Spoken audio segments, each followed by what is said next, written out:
கரெக்டாக ஐலி வந்துட்டு உள்ளேருந்து வெளியே வராங்க. அழகாக ரெடி ஆகிட்டு சந்தோஷமாக வராங்க நல்லபடியாக. ஆனால் கொஞ்சம் தயக்கத்தோடு வராங்க. எனக்கு பார்க்கும்போது டவுட்டாக இருக்கே அப்படின்ற மாதிரி இந்திராணி ஒரு பக்கம் யோசிச்சுட்டு இருக்காங்க. அப்போ கபிலனோட அம்மா வேணுமே இவ்வளோ ஐலியை வந்து வெறுப்பேற்றணுன்றதுக்காக இங்கே பாரு ஒரு நிமிஷம் பாருங்கள், நான் என் மருமகளுக்காக வந்துட்டு 7 சவரனில் நகை வாங்கிட்டு வந்திருக்கேன், அதாவது தாலி செயின் வாங்கிட்டு வந்திருக்கேன். அதுக்கு மேலே வாங்கலாம் தான் நினச்சேன், அதுக்கு மேலே ஃபேஷனாக இருக்காது, நல்லா இருக்காதுன்னு சொல்லிட்டு என் மருமக சொல்லிட்டா, அதனால தான் இதிலே வாங்கிட்டு வந்துட்டேன் அப்படின்ற மாதிரி சொல்லிட்டாங்க.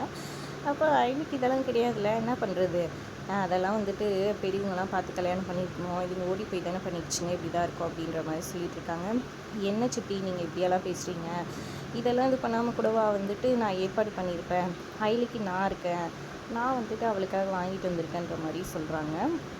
அதை கேட்ட உடனே ரித்திகா அவங்க மாமியார் எல்லாரோட முகமே ஒரு மாதிரி கடுப்பாகி போயிடுது. அப்போ வந்துட்டு கரெக்டாக எங்கள் சிவாவை காணும்னு சொல்லி கேட்குறாங்க. அவர் வெளியே போயிருக்காரு அப்படின்ட்டு ஐலி சொல்ல, என்ன இந்த டைமில் எதுக்கு வெளியே போனால், ஃபோன் பண்ண அவனுக்குன்னு சொல்கிறாங்க. ஃபோன் பண்ணால் அவர் ஃபோனே எடுக்க மாட்டேங்கிறாரு. இது என்ன இவன் வர வரைக்கும் வெயிட் பண்ணுமா அப்படின்னு கடுப்பாயிட்டு இருக்காங்க கபிலனோட அம்மா ஒரு பக்கம்.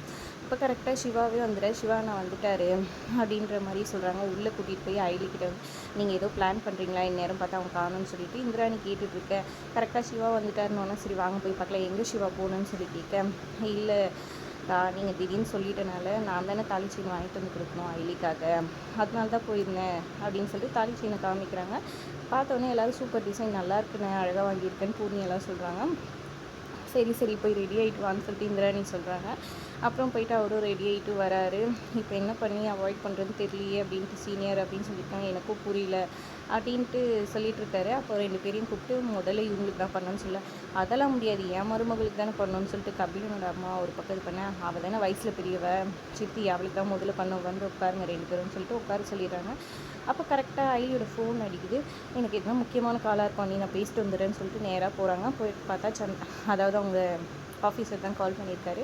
இந்த மாதிரி வர்மா வந்துட்டு ட்ரக்ஸை வந்துட்டு இப்போது வந்துட்டு ட்ரான்ஸ்ஃபர் பண்ண போகிறானா, எப்படியாவது போய்ட்டு அதை பிடிங்க, அது கபிலனை யூஸ் பண்ணுமா, பிடிச்சே ஆகணும்னு சொல்கிறாங்க. சரிங்க சார் அப்படின்ற மாதிரி சொல்லிவிட்டு ஃபோன் எடுத்துகிட்டு வராங்க. என்ன இந்நேரத்துக்கு ஃபோனு செவ்வா வந்து உட்காருவா அப்படின்னு சொல்லிட்டு இந்த ஃபோனை கொடு, நான் அப்புறமா பேசிக்கிறேன் அப்படின்ற மாதிரி அப்போ அது பண்ணிக்கலாம் அப்படின்னு சொன்னோன்னே இவங்க என்ன பண்ணிடுறாங்கன்னா, ஐலி முன்னாடியே வந்துட்டு அவங்க பாட்டிக்கு ஃபோன் பண்ணி பத்து எனக்கு ஒரு ஹெல்ப் பண்ணணும், நான் ரொம்ப சிக்கலான சுச்சுவேஷனில் இருக்கேன், அதை காப்பாற்றுறதுக்காக நீ வந்து நெஞ்சுவலி வந்த மாதிரி நடிச்சு ஹாஸ்பிட்டல் அட்மிட் ஆகிட்டு நான் அங்கே வந்து பேசிக்கிறேன் அவங்ககிட்ட, மற்ற விஷயத்த அங்கே வந்து சொல்லிக்கிறேன் அப்படின்னு சொல்லிடுறாங்க. சரின்ட்டு அவங்களுமே வந்துட்டு ஓகேன்னு சொல்லிடுறாங்க.